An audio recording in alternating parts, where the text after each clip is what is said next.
Assalamualaikum warahmatullahi wabarakatuh. Kaum muslimin rahimakumullah, marilah kita panjatkan puja dan puji syukur kehadirat Allah Subhanahu wa taala dengan nikmat dan hidayahnya. Sholawat serta salam semoga senantiasa tercurah kepada Nabi Muhammad SAW yang telah menyampaikan agama yang sempurna kepada umat manusia. Semoga kita termasuk ke dalam golongan orang-orang selalu berpegang teguh dengan sunnah beliau hingga ajal menjemput kita. Pada kesempatan kali ini saya akan menyampaikan tentang keutamaan membaca Al-Quran. Sesungguhnya Al-Quran diturunkan tidak lain kecuali untuk satu tujuan yang agung, yaitu sebagai pelajaran dan hukum. Adapun pada saat ini banyak manusia yang meninggalkan kitab yang agung ini, tidak mengenalnya kecuali hanya pada saat-saat tertentu saja. Di antara mereka ada yang hanya membaca saat ada kematian. Di antara mereka ada yang menjadikannya sebagai jimat, dan di antara mereka ada yang hanya mengenalnya pada saat bulan Ramadan saja. Contohnya seperti mengaji dan hanya saat di bulan Ramadan. Memang benar bahwa bulan Ramadan adalah bulan Al-Quran. Kita dianjurkan agar memperbanyak membaca Al-Quran pada bulan ini. Namun tidak sepantasnya seorang muslim berpaling dari kitab yang mulia ini di luar bulan Ramadan, karena Allah Subhanahu wa taala telah menjanjikan keutamaan yang begitu banyak lagi bagi para pembacanya meskipun di luar Ramadan, dan di antaranya adalah 1. Memperoleh kesempurnaan pahala. Allah Subhanahu wa taala berfirman, sesungguhnya orang-orang yang selalu membaca kitab-kitab Allah dan mendirikan sholat dan menafkahkan sebagian rezeki yang kami anugerahkan kepada mereka dengan diam-diam dan terang-terangan, mereka itu mengharapkan perniagaan yang tidak akan merugi agar Allah menyempurnakan kepada mereka pahala mereka dan menambah kepada mereka dari karunia-Nya. Sesungguhnya Allah Maha Pengampun lagi Maha Mensyukuri. Surat Al-Fatir ayat 29 sampai 30. Yang kedua, syafaat bagi pembaca Al-Quran. Dari Abu Umamah ia berkata, saya mendengar Rasulullah radhiyallahu anhu bersabda, bacalah Al-Quran, karena sungguhnya Al-Quran itu akan datang di hari kiamat untuk memberi syafaat bagi para pembacanya. Dan dari Abdullah bin Amr bin Ash radhiyallahu anhu bahwa Rasulullah sallallahu alaihi bersabda, puasa dan Al-Quran akan memberi syafaat kepada hamba kelak di hari kiamat. Puasa berkata, ya Rabbku, saya telah mencegahnya dari memakan makanan dan menyalurkan syafaatnya di siang hari, maka izinkanlah aku memberi syafaat kepadanya. Dan berkata Al-Quran, saya telah mencegahnya dari tidur di waktu malam, maka izinkanku memberi syafaat kepadanya. Nabi bersabda, maka keduanya memberikan syafaat. Hadis riwayat Ahmad. Oleh karena itu kita dianjurkan untuk memperbanyak membaca Al-Quran Al-Karim, terutama di bulan Ramadan, karena bulan ini merupakan bulan Al-Quran. Para ulama as-salaf as-salih bila menghadapi bulan Ramadan, mereka menyebutnya dengan membaca Al-Quran lebih banyak dari bulan lainnya. Mereka menyibukkan diri dengan tadarus Al-Quran. Mereka mempelajarinya, mengerjakannya, dan qiyamul lail dengan membaca ayat-ayatnya agar mereka beruntung mendapatkan syafaat dari puasa dan Al-Quran yang mereka baca, serta agar mendapatkan ridho dan surganya dari Ar-Rahman. Dan yang ketiga, pahala yang berlipat ganda bagi orang-orang yang membaca Al-Quran. Dari Ibnu Mas'ud radhiyallahu anhu, Rasulullah radhiyallahu anhu bersabda, barang siapa yang membaca satu huruf dari kitab Al-Quran, maka baginya satu kebaikan, dan satu kebaikan itu dilipat gandakan dengan 10 pahala. Aku tidak mengatakan Alif Lam Mim, adalah satu huruf akan tetapi alif satu huruf, lam satu huruf, dan mim satu huruf. Hadis riwayat Tirmizi.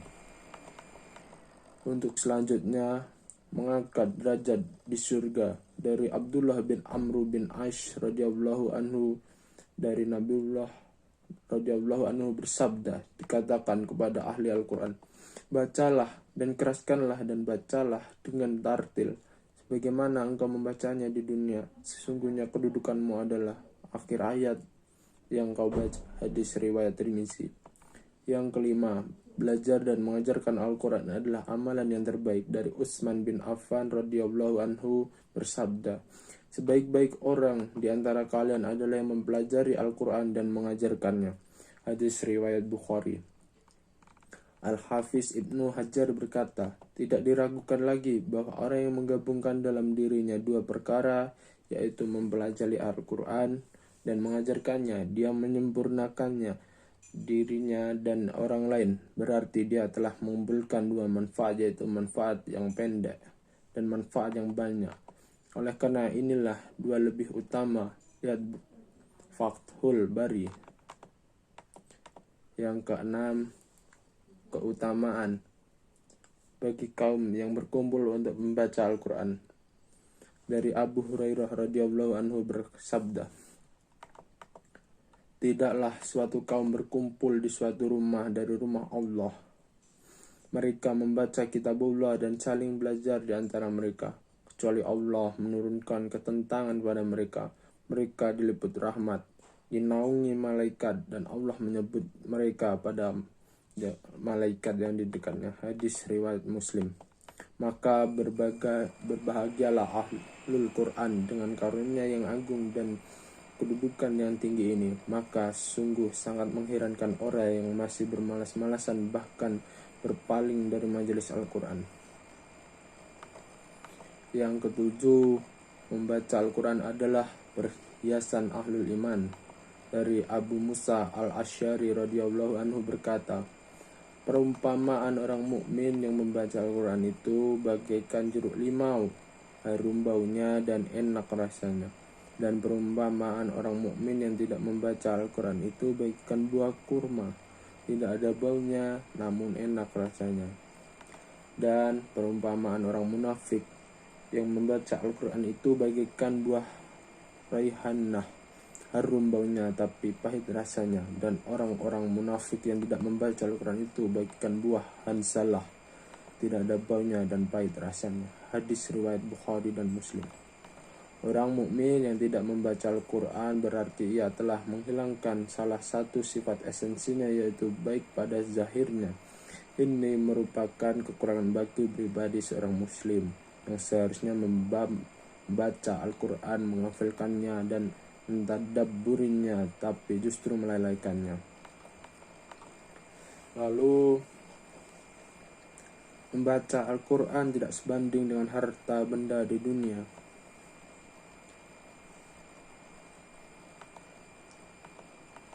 Dari Abu Hurairah radhiyallahu anhu, Rasulullah radhiyallahu anhu bersabda,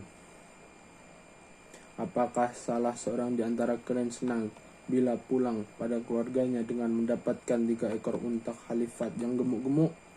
Kami pun berkata, ya. Beliau bersabda, maka 3 ayat yang dibaca oleh seorang di antara kalian dan dalam sholatnya itu lebih baik dari 3 ekor unta khalifat yang gemuk-gemuk.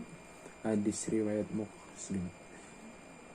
Harta yang paling dicintai orang Arab pada waktu itu adalah unta khalifat. Apabila unta khalifat yang besar lagi gemuk memiliki nilai kejayaan yang besar yang diperebutkan manusia, maka sesungguhnya belajar atau membaca satu ayat dari kitab Allah Subhanahu wa taala lebih asik baik di sisi Allah daripada unta tersebut. Bersegera membaca Al-Quran lebih banyak manfaatnya daripada berdesak-desakan memperebutkan harta kekayaan dunia yang akan sirna, tidak meninggalkan bekas. Adapun bacaan Al-Quran maka pahalanya tersimpan untukmu. Lalu keutamaan orang yang mahir membaca Al-Quran.